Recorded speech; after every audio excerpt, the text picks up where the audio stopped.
او بیا د هسپتال ته راله او هغې سره کم سلوک وشو دا یو دویمه افسوسناک ده د تحصیل دپاره خبره وه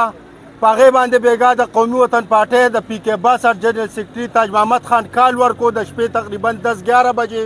او نن د قومي وطن پارټۍ ملګري راووتله موږ په دې کې د سالار صاحب هم شکریه ادا کوو هغه هم دی راغی ځکه چې دا یو عوامي مسله ده انشاءالله چې په کوم ځای کې هم ظلم کیږي د هغې به موږ بھرپور مخالفت کوو خو ډېره د افسوس او د شرم خبره ده دې صوبایي حکومت له دې ایم پی ای له دې ایم این ای له چې په دې صوبه کې تقریبا 14 کاله د دوی حکومت وشو دې خلکو ته د تنګي دې خلکو ته پته لګي کله چې دا هسپتال جوړ شو تقریبا د نن 90-92 کې تقریبا دا هسپتال جوړ شوی دی د 400 نه د شبقدر نه د یو ځای بل ځای نه به خلکو خپل مریضان نه وړو دلته ډېر اعلی سهولیاتو نن د تنګي په هسپتال کې 12 سپیشلیست ډاکټران دي او هغه په هغې کې په پوسټینګ باندې صرف 3 ډاکټران دي 9 ډاکټران دلته کې په تنګي هسپتال کې د هغوی سیټونه خالي دي او هغه دلته کې نشته دلته کې لیډیز ډاکټرانې دي 4-5 دې وخت کې یوه ډاکټره چې کوم ده هغه دلته کې په ډیوټۍ ده چې کومه لیډي ډاکټره ده نوره ډاکټرانې نشته مونږ د ایم پی ای ته هم یو مونږ د ایم این ای ته هم یو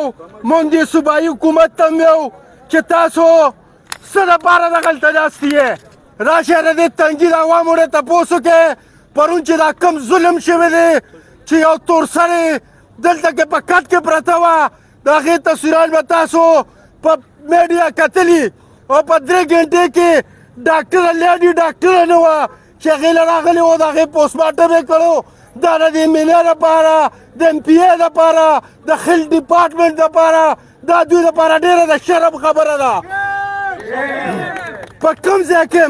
چې دا ظلم کېږي یو سرکاري اداره ظلم کوي انشاءالله موږ د تحصیل تنګي د عوام به راوځو او د هغې به بھرپور مخالفت هم کوو او مقابله به هم کوو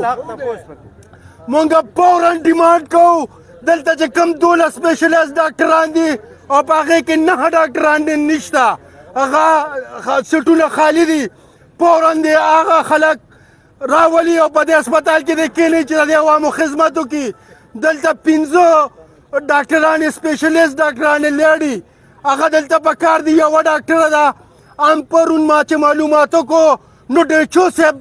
دلته ورته چوټي نه ده میلاو شوې د هغې دونه اپروچ و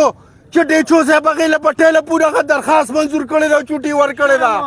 ته چې ډیچو صاحب ټیک ده دا د یو سرکاري ملازم حق ده چې ته ولې چوټي ورکړې خو دا هسپتال چې دی دا کیټګري سی هسپتال دی تحصیل هیډ کوارټر هسپتال دی ته به د دې بندوبست هم کې چې دې له زه چوټي ورکړم ایمرجنسي راشي نو د هغې به څه پروګرام کېږي دغه سوچ تا سره نشته تا باندې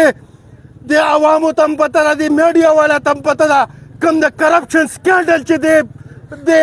ډیچو باندې راوتی دی په هغې زه خبرې نه کوم بس تاسو ته پته ده تاسو به صرف او صرف کرپشن ته سترګې نیولي خو نه د عوامو ته هم تاسو سترګې نیسئ خدای له به جواب ورکوئ دا تاسو څه کوئ د تنګې لاټچت په نور ځایونو کې د کیټګري سی نه بي ته رالی ای ته رالی هسپتالونه زمونږ د تنګي هسپتال د کیټګري سی نه ډي ته ای ته لاړو دلته کې په ټول هسپتال کې یو مالي دی دلته کې اردلیات کم دي دلته ټیکنیشن سټاف کم دی ولې دلته نه راځي د تنګي عوامو ګناه څه کړې ده چې دلته کې نه راځي ملګرو دا کم ډیمانډ چې دی دا دلته چې څونه د سټاف کمی دی د ډاکټرانو د نرسانو د ټیکنیشن چې کم کسان دلته کې نوکران دي او د خلکو په حجرو کې کارونه کوي د ناظمانو د امپیاګانو فوراً د هغه راوستی شي او هسپتال کې د هغوی نه ډیوټي واخیستې شي دا بالکل د عوامو ته منظوره نه ده دویمه خبره دا ده کو یو هفته کې دا سټاف کم چې دلته د تنخوا علي او د تتر بتر کړی دی او د خلکو په حجرو کې دی ادم راولي کم چې دلته کمی دی مونږ د هیلث ډپارټمنټ نه مطالبه کوو صوبایي ګورنمنټ نه مطالبه کوو چې دغه سټاف ته راولي کو چېرته کې دا دوی په یوه هفته کې برابر نه کو انشاءالله دویم احتجاج دا خو بېګا 11 بجې تاج محمد خان کال چلولی دی هغې لپاره به مونږ پوره بیا حکمت عملي جوړو او د ډیچو د دفتر مخې ته به بیا دویم احتجاج کوو که په یو هفته کې زمونږ دا مطالبې منظور نه شوې پرون چې دا کومه واقعه شوې ده هغه ټول زیرو شوي دي په هغې باندې دویمه خبره نشته دا مونږ چې ټول پکې دي ټول پکې مونږ چې نن چې د عوام د تحصیل تنګي راغلي دي دا په دې راغلي دي چې دلته کې هر څه زیرو دي کو زیرو نو دلته هر څه روان و بیا مونږ دلته څه کول دلته هر څه دلته کې یو دا غیر قانوني چې کوم دا د موټرسایکلو دا پارکینګ جوړ کړی دی د قانون خلاف یو کار کړی دی دلته یو گرین بیلټ و ته به په هر ځای کې به چمکه یو منټ دلته کې یو گرین بیلټ و گرین بیلټ به ته په انډسټري کې هم ساتې په هسپتال کې به هم ساتې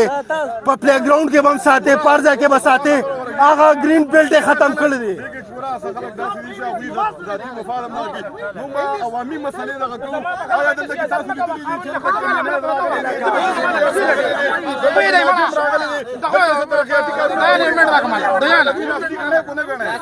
دي چې په دې باندې خو مونږ نه پیږو چې امپیوې مې نه راشي دلته کې په هسپتال کې واډونه ملو شي دلته کې په سوشل میډیا باندې وچلیږي چې بالکل هسپتال داسې دی چې بس ستاسو پېښور ته ویلارش ته دې ته ضرورت نشته د تنګي هسپتال نه بالکل چمسي جوړه شوې ده ریډنګ جوړ شوی دی خو چې کله ته خپل مریض راولې او ته دلته کې بیا هغه له چټۍ راوالې او دغه شی څونه ضلالت تا ته میلاویږي دغه وخت کې بیا د هسپتال او د سټاف د انتظامیې د دغه پته ولګي زه اوس